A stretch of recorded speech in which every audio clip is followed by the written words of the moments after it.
What's going on, guys? Matt here. So today we are looking at the heavy duty Kukri by Condor. Really interesting blade. I'm not sure if I've reviewed any Condors, if I've reviewed any Kukris. I believe this is my first Condor. Not sure about the Kukri thing, but anyway, Condor is a really interesting knife company. Makes most of their knives and swords and all the stuff they make in El Salvador. Really cool company. So we're going to talk specs, size comparisons, what I like, what I don't like, and then we'll close out the video. And I'll kind of talk about my history with this blade because I've owned a couple of these and put a lot of use on them. Obviously not this blade, but let's do some some specs real quick on the Condor Heavy Duty Kukri. So 9-inch blade overall, 14.5 inches for the whole knife, 0.2 inches thick. The old version of this, I believe, was like 0.27 or something. It was like over a quarter of an inch, or maybe right at a quarter of an inch. Anyway, I think that's kind of how it got its name, Heavy Duty Kukri. Don't get me wrong, still stout at 0.2 inches, but maybe not as brutal as it used to be, I guess you could say. About 22 ounces for the blade. Most of Condor's, including this one, is made of 1075 high carbon steel. Has a blasted satin finish, convex grind, which is kind of interesting. Walnut handle, so nice solid wood. Walnut, good choice for a handle, and it comes with a leather sheath. Most Condors do. To pick this up, you're going to look at about $100. Usually that's how much they go for. So let's do some size comparisons real quick. What do I have on the table? Cold Steel 8010. This is a chopper, no doubt, right? Most of you guys know the history of the Kukri, based from Nepal. The Gurkhas in Nepal, I guess it kind of made its way over to Western countries and kind of westernized a little bit because the British fought with the Nepalese in World War II, and they kind of saw how capable of a weapon it was, how capable of a tool it was as well. And that's why they kind of brought it over. I believe that's the truth. Kukri guys, don't come at me in the actually do come at me in the comments. It'll drive up viewer engagement. You can have all sorts of fights in the comments. It doesn't bother me at all. If you do make some like ridiculous comment towards me, a lot of times I will like it and pin it to the top. Some people have called that the pin of shame. I just think it's hilarious. But anyway, yeah, correct me, if I say anything incorrect in the comments, or you can correct me in the comments, because I'm not an expert on Kukris. I know a little bit about them, but maybe not as much as some. So what do I like? Well, I like the simple design of this. Condor makes a lot of blades, kind of how I talked about with BPS and with Beavercraft, those Ukrainian companies. They're really simple. It's a chunk of high carbon steel with a wooden handle riveted on by brass.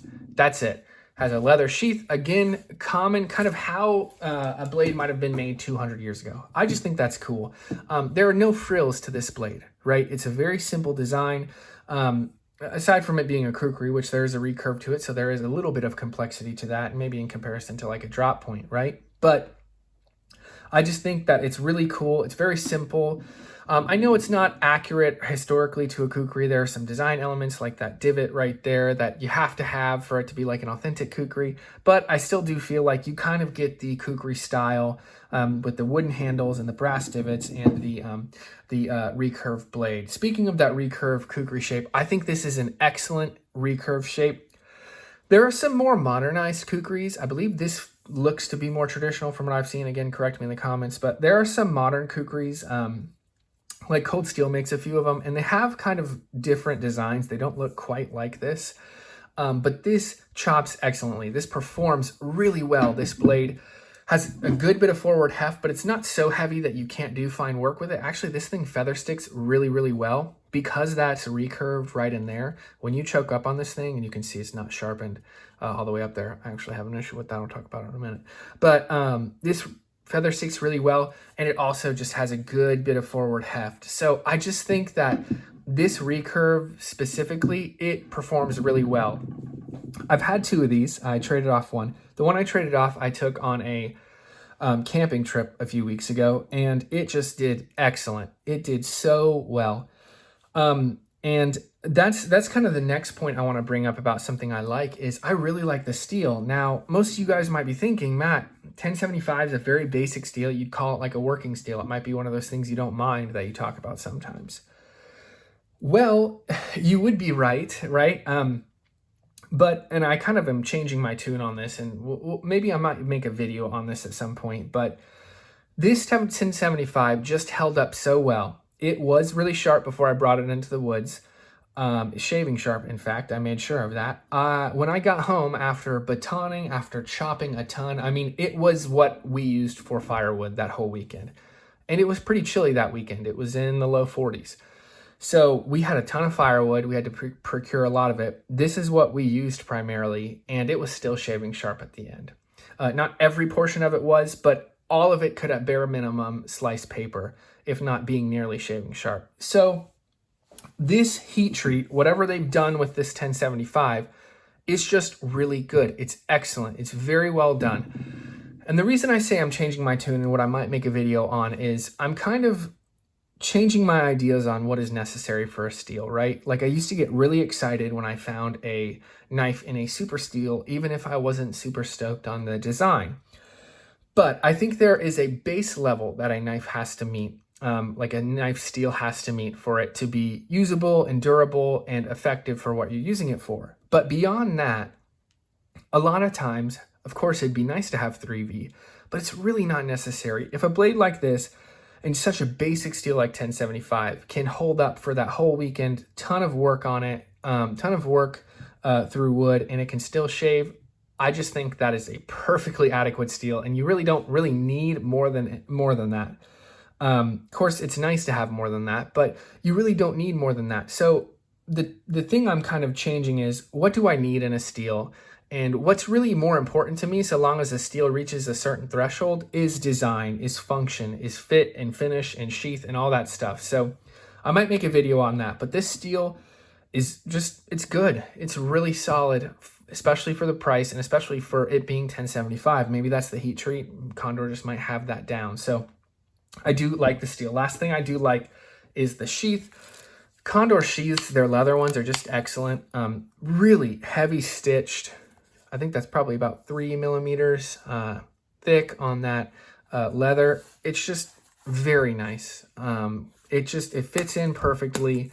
You know, Kukri sheaths kind of have to be a little bit weird with those 2 snaps. But every sheath I've seen from Condor is just really, really well done. They make some Kydex ones. I haven't had any experience with those. And that brings me to kind of what made this knife famous. So Alan Kay, the winner of Alone Season 1, if you guys haven't watched Alone, it is awesome. It's a harrowing show, though. So if you don't want to see people go insane for being alone for 3 months at a time, don't watch it. But he was the winner of Alone, and this was the knife he brought, this exact blade. He had a custom Kydex sheath made for it, but he brought this blade, and when he came back, he got with Condor, and they kind of designed a newer version of it called the K-Tact Kukri, and it has a micarta handle, a steel butt cap, and a Kydex sheath. So if you're looking for something a little bit maybe more practical, that might be the one you go with. It is a little bit heavier because it has that steel disc pommel, but it does have a Kydex sheath, so you know, less worry about water soaking into that leather and so on. So that's kind of how this knife got famous, I guess you could say.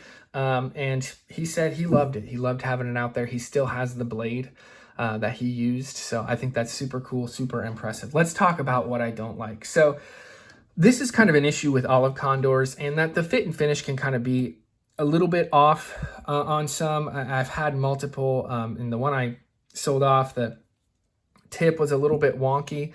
And on this one, you can tell that tip is really thin. For this being the heavy duty Kukri, that I can see snapping pretty easily. If this is being put to the use that you're likely going to put a Kukri through, which is, it's essentially a big, like a small axe, you know, maybe not quite the chopping power of an axe, but pretty darn close for a knife. So fit and finish is a little bit off. The grind on that was even worse on my other one.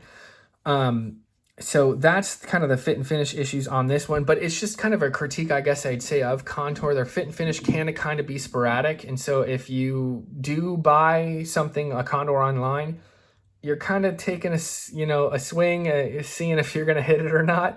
Sometimes they're good, sometimes they're not great. One thing I have noticed is the sheath fit and finish has always been excellent. So you're probably going to be good to go on that front.